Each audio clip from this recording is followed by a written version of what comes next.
Palaban, ayan, pinailawan ng mga street lights para maliwanag ang kalsada. Ayan, para kitang-kita ang kalsada, iwas aksidente sa mga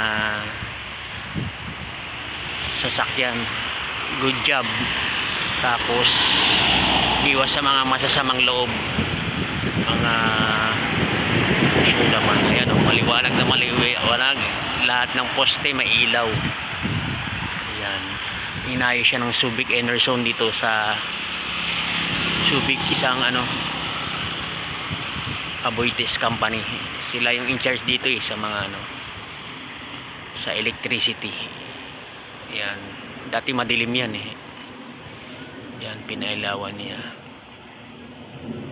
Ayan, ganda na maliwanag, iwas aksidente. Okay, thanks for watching guys, keep safe and God bless po.